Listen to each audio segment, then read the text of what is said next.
encuentro de Economía al Cuadrado en su programa número 65, en un día muy especial, un día donde vuelve a cambiar como corresponde después de 4 años cumpliendo los tiempos y las formas el presidente de la Nación. Y acá en Economía al Cuadrado, como siempre, se puede ver defendiendo las ideas de la libertad. ¿Y qué vamos a tocar este día?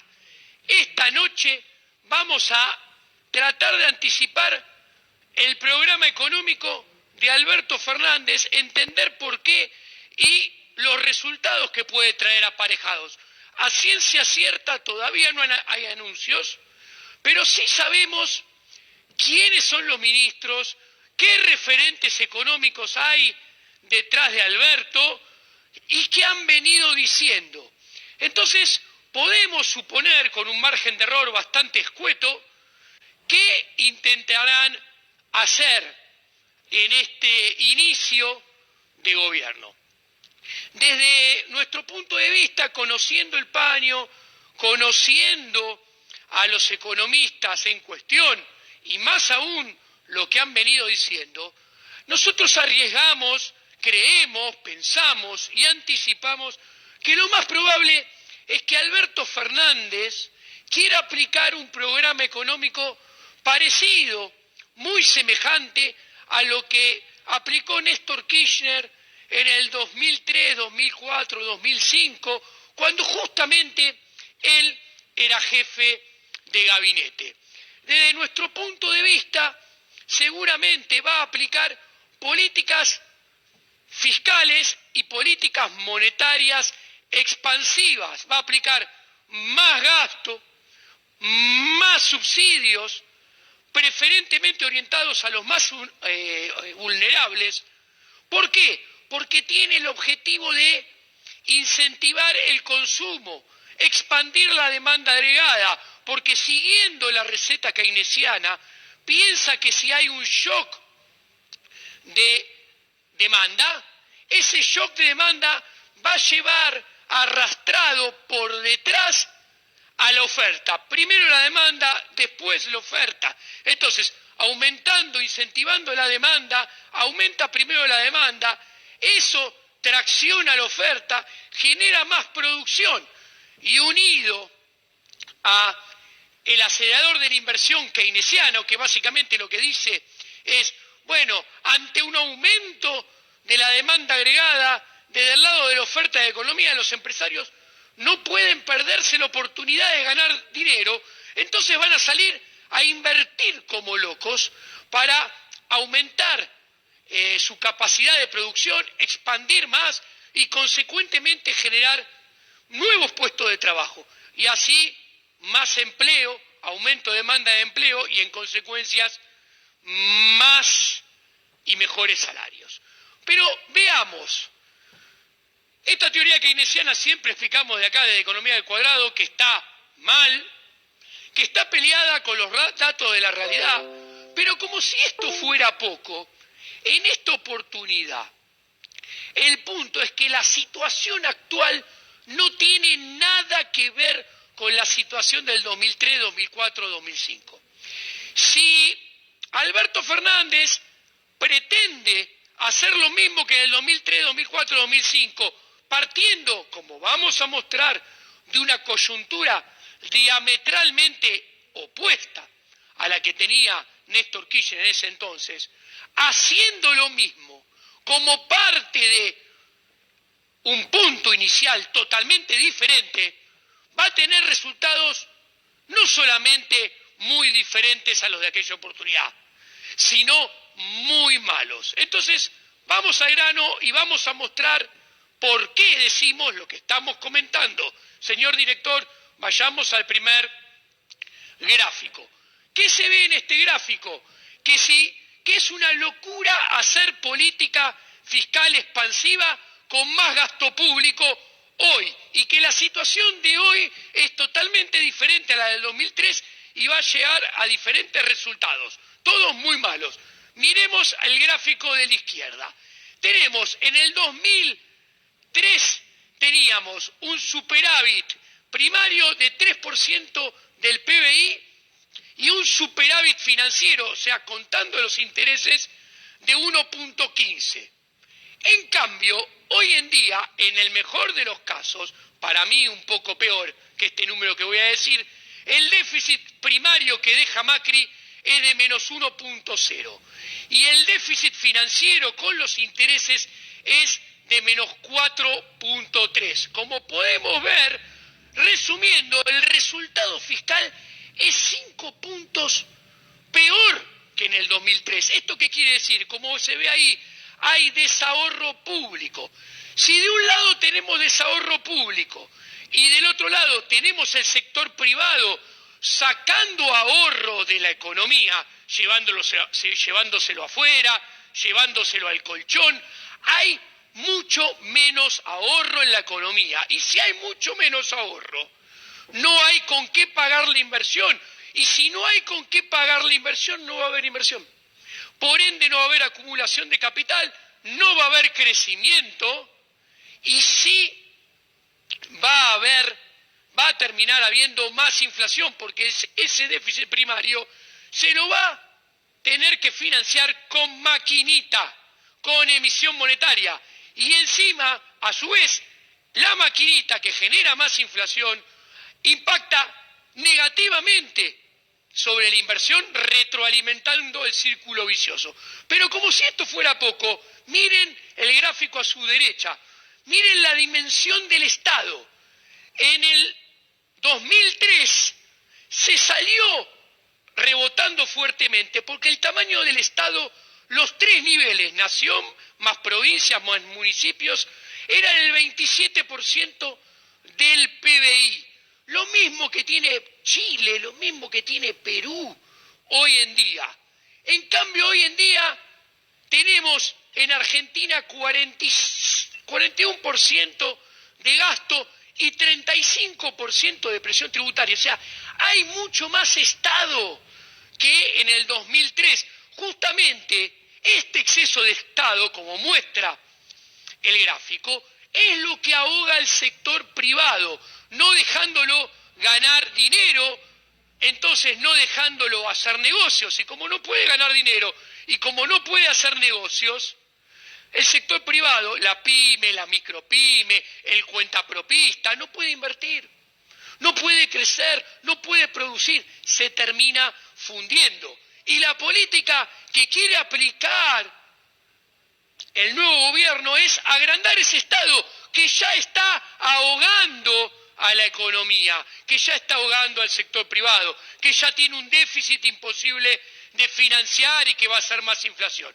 Pasemos a la siguiente. Por favor, del señor director, ¿qué vemos acá? En esta no solamente vemos que es una locura hacer política fiscal expansiva, sino también es una locura hacer política monetaria expansiva.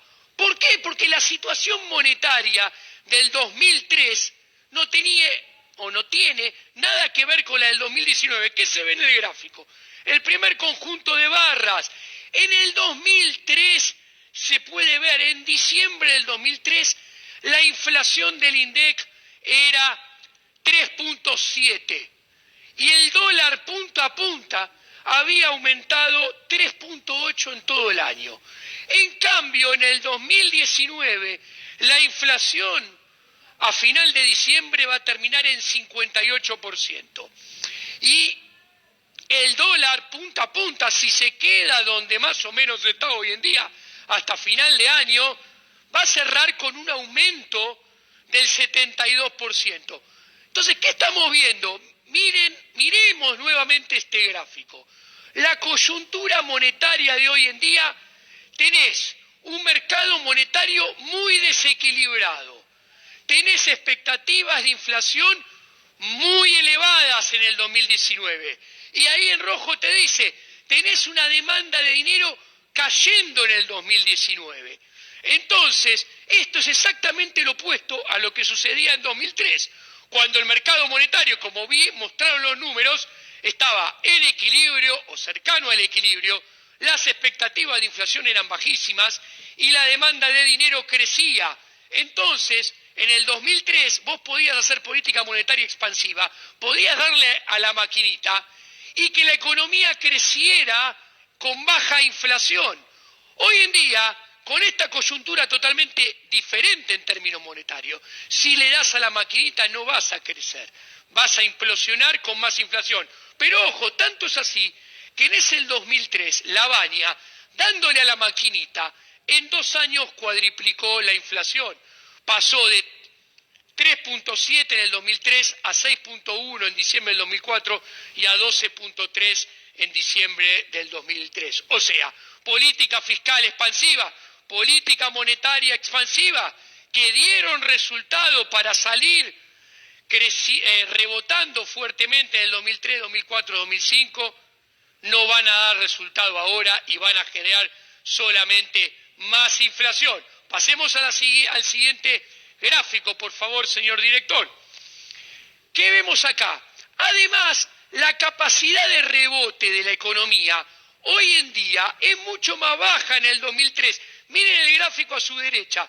El PBI potencial, que es la capacidad de rebote, miremos bien, según los datos de Hacienda, hoy hasta el 2012-2017 era 1.7, antes era 2.6 y hoy en día la flecha roja indica que es más bajo. ¿Qué quiere decir? Que si vos querés estimular el nivel de actividad económica bombeando a la demanda, como vemos la capacidad de rebote del PBI potencial hoy en día es mucho más baja que en el 2003-2004. Por ende, no vas a poder salir con reactivación económica fuertemente. ¿Y por qué? Y porque hay menos capacidad de rebote debido al gráfico de la izquierda. Porque a menor inversión durante periodos prolongados de tiempo, y ustedes pueden ver la tendencia declinante de la inversión, eso hace que a menor inversión cada vez menos acumulación de capital, menos stock de capital, ergo menos capacidad de rebote y en consecuencia la política fiscal expansiva con una política monetaria expansiva cada vez puede generar menos reactivación y más inflación, exactamente lo opuesto a 2003-2004. Pasemos a la siguiente, señor director. ¿Qué vemos acá? Lo que muestran es que hoy en día se necesitan reformas de fondo como a principios de los 90. No se necesita JMK, que es keynesianismo, como se aplicó en el 2003. ¿Por qué digo esto? Miren el gráfico de la izquierda. Este es el PBI per cápita. Ustedes pueden ver que en los 80 venía cayendo el PBI per cápita. Exactamente igual como viene cayendo hoy en día. ¿Y cómo se salió?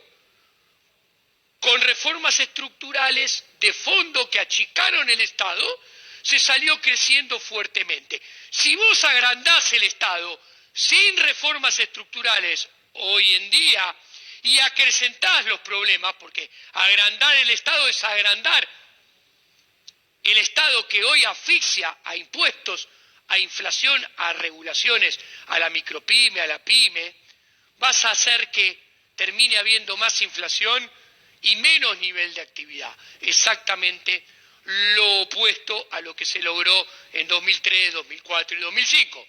Señor director, sigamos con el próximo gráfico. Si miramos la teoría cuantitativa de la inflación, nos dice que lo normal, lo esperable es que haya más inflación con estas políticas. Acá que vemos, si aumenta la oferta monetaria, si aumenta la velocidad de circulación del dinero, la inflación va a acelerarse. O sea, es esperable que al final del 2020, si se llegan a aplicar estas políticas, haya más inflación que a final del 2019. Sigamos con la siguiente chart. Señor director, la teoría monetarista de la inflación dice y explica que también lo más probable es que haya a final del 2020 más inflación que a final del 2019, o sea, que la inflación que tenemos hoy en día.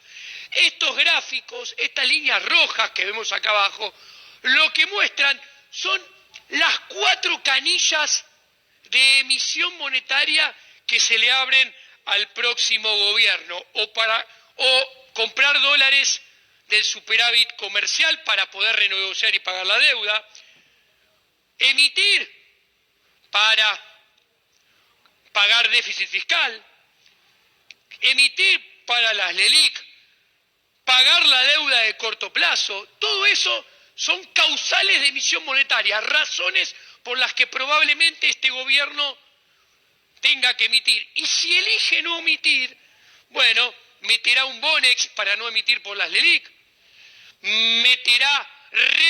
defolteará la deuda ya defolteada por Macri, por la CUNCE, y la pateará más para adelante para no emitir y pagar la deuda en pesos, pero claramente va a tener que emitir más, y todo esto indica que va a haber más inflación a final del 2020 que hoy en día, cuando el 2019 se está aproximando a su fin. Señor director, pasemos al siguiente gráfico. Este gráfico está basado en la escuela austríaca. ¿Qué dice esto? Que si vos bajás la tasa de interés y la bajás en forma artificial, obviamente a todos nosotros nos puede parecer bueno para financiar capital de trabajo, para que refinanciar las tarjetas de crédito, los créditos personales, prendarios, sean más baratos, pero es pan para hoy, hambre para mañana. Vamos a sentir un alivio en el corto plazo, pero después los problemas se van a agrandar a futuro. Y explico por qué. Porque la tasa de interés es el resultado de la cantidad de ahorro que hay en una economía. Si el ahorro aumenta, la tasa de interés baja. Puesto en otros términos, para que la tasa de interés baje de verdad y su descenso sea permanente, tiene que haber un aumento del ahorro. A ver, si los argentinos sacamos el dinero del sistema, sacamos el dinero del país, hay menos ahorro del sector privado. Si hay política fiscal expansiva que aumenta el déficit, que aumenta el gasto, da más subsidios, da bonos especiales y a su vez aumenta el tamaño del Estado, eso aumenta el desahorro público. Más desahorro público, menor ahorro privado, es menor ahorro total. Y si hay menor ahorro total, la tasa de interés en realidad debería subir. No estoy diciendo que es lo deseable, no, es lo que va a pasar. Pero el gobierno lo baja artificialmente. Pero ¿cuál es el problema? Que si vos bajás la tasa de interés y el ahorro sube, como acabo de explicar, vos estás haciendo que el ahorro y la inversión vayan en sentidos contrarios. El ahorro caiga y la inversión aumenta. Y esto es un gran problema, porque dos cosas que necesariamente tienen que ir de la mano, está forzando que una vaya por un lado y otra vaya por el otro. ¿Y cómo se ve que es malo? Y porque si el ahorro cae y la inversión aumenta, ¿dónde te das cuenta que es artificial? Que el ahorro paga la inversión. Entonces, si el ahorro baja y la inversión aumenta, la inversión sube, pero lo que tiene que pagar la inversión baja. Entonces va a llegar un momento que la escasez de ahorro va a aparecer a flor de piel. Y cuando eso suceda, el boom artificial, el rebote inicial logrado al comienzo de la gestión con la baja artificial de la tasa de interés, se va a dar vuelta. La tasa de interés va a pegar un salto, y cuando pegue un salto, al mismo tiempo va a subir el dólar y se va a acelerar todavía más la inflación, y el nivel de actividad se va a enfriar muy fuertemente. Y probablemente la economía vaya a un nuevo punto de equilibrio antipático, donde el dólar esté más caro que hoy, la tasa de interés esté más cara que hoy y el nivel de actividad esté más frío que hoy. Pasemos al siguiente gráfico. Esto es lo que los economistas llamamos diagrama de fase. Te estoy mostrando cómo puede ser la trayectoria de las principales variables económicas de Alberto Fernández, con su plan. El primero es el nivel de actividad con oferta y demanda, el gráfico del medio la trayectoria de la inflación y el último, la derecha, es la evolución del dólar y la tasa de interés. Empecemos por el nivel de actividad, oferta y demanda. Como pueden ver, la oferta en azul viene cayendo, cada vez se produce menos, la demanda viene cayendo, cada vez hay menos consumo, hay menos inversión. En el momento T sub 0 empieza el plan de Alberto Fernández. Alberto Fernández, con política fiscal expansiva, dándole a la maquinita, aumenta la demanda agregada. Ese aumento de la demanda agregada, que se ve acá en naranja, tiene como contrapartida un aumento de la oferta agregada, en azul. ¿Por qué? Porque máquinas que están apagadas, ante el aumento del consumo, el rebote del consumo, se prenden. Pero ojo, acá no hay ningún productor que invierta, que acumule más capital, que compre nuevas máquinas, que cree nuevos puestos de trabajo. No. Simplemente hay algunos que deciden prender las máquinas apagadas. Otros deciden subir precios. En el gráfico del medio vamos a ver que en la línea roja la inflación, en la tendencia, no importa lo que pueda pasar un mes en particular, un mes aislado, cuando miremos la película del cortísimo plazo, de los primeros meses, vamos a ver que va a haber, y comparemos la inflación interanual, la inflación va a seguir subiendo durante el primer tramo del 2020 con Alberto Fernández. Del otro lado, en el tercer gráfico, me paro acá, perdón, vamos a ver que la baja de la tasa de interés nominal más la inflación, la tasa de interés real va a bajar. Y el dólar se va a apreciar en términos reales, la inflación le va a ganar al dólar. Y eso, ¿ven?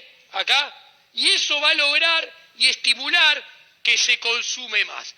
Pero como expliqué en el gráfico anterior, esto es pan para hoy, hambre para mañana, perdón el furcio, y más temprano que tarde van a emerger los desequilibrios fiscales producto de la política fiscal expansiva, van a emerger los desequilibrios monetarios productos de una política monetaria donde se tira dinero fresquito, recién impreso, con la fotocopiadora del Banco Central, que la gente no quiere. Y ese desequilibrio monetario se va a traslucir en más caída de la demanda de dinero, más repudio por el peso. Y ahí entramos en la segunda mitad del año, el timing no se puede saber con precisión, vamos a entrar más en el mediano plazo. ¿Y qué vamos a ver? Miren, empecemos por el tercer gráfico. Vamos a ver que salta el dólar, el tipo de cambio real sube, salta la tasa de interés en términos reales sube, en un marco donde la subida de la inflación, en un marco donde la subida de la tasa de interés y del dólar tiene como contrapartida en el mercado monetario una caída del poder adquisitivo del dinero y una aceleración de la inflación importante, y la inflación en términos interanuales va a subir más fuertemente, y como contrapartida en la economía real vamos a ver cómo la demanda agregada con el consumo y la inversión dentro se van a desplomar. Detrás de la demanda se van a pagar más máquinas y la oferta va a caer. Y muy probablemente el nivel de actividad económica va a ir a un punto peor que el que tenemos hoy en día, antes que Alberto Fernández ponga en práctica este plan que en realidad no sabemos si lo va a poner en práctica. Esperemos que no. Esperemos que el análisis que estoy haciendo, lo que estoy descontando que va a poner en práctica a partir de las figuras económicas que lo rodean, del dicho de todas estas figuras económicas a lo largo del tiempo, me hayan llevado a cometer un mal análisis, un error, y ojalá que Alberto Fernández no haga absolutamente nada de esto que yo estoy planteando que muy probablemente termine haciendo. ¿Por qué? Porque pasemos a al último chart, que no es menor. Este es el tema de Guzmán y la deuda, y este es el anteúltimo. Una deuda se paga. No, pero pasemos al anterior que es el de Guzmán y la deuda. Una deuda se paga, como muestra esto, en el cortísimo plazo, en la superficie, se paga con superávit primario. En términos financieros, la deuda se paga con superávit primario. Para que una deuda sea sustentable, pueda ser pagable y por ende te la renueven, necesitas que haya superávit primario. Necesitas que toda la suma de los superávit primarios futuros sea mayor que la deuda. Del otro lado, en el fondo, como dice acá abajo, en el mediano plazo, para que una deuda sea pagable, necesitas crecimiento económico. Sin crecimiento económico, una deuda es impagable. ¿Cuál es el punto? Acá Guzmán le está proponiendo, y cierro con los primeros gráficos, no paguemos la deuda durante 2 años. Necesitamos toda esa plata para bombear la demanda agregada, estimular el consumo. Pero se la vamos a pagar, o sea, el taxímetro de la deuda de los intereses va a seguir corriendo y se va a seguir acumulando. Simplemente que durante 2 años no se la vamos a pagar y vamos a patear plazos, vamos a alargar. O sea, el crédito personal, en lugar de pagártelo en 3 años, te lo pago en 5. ¿Cuál es el problema? Que es el peor de los mundos la propuesta de Guzmán, porque te está diciendo, no te pago por 2 años, esa plata me la voy a tirar encima, me la voy a patinar, la voy a gastar, pero la deuda va a seguir creciendo. Y yo no te voy a generar superávit primario. No solamente eso, como vimos en todos los gráficos anteriores, te voy a agrandar más el Estado. O sea, te voy a hacer acrecentar lo que ahoga el sector privado. Por lo tanto, la economía va a seguir sin crecer.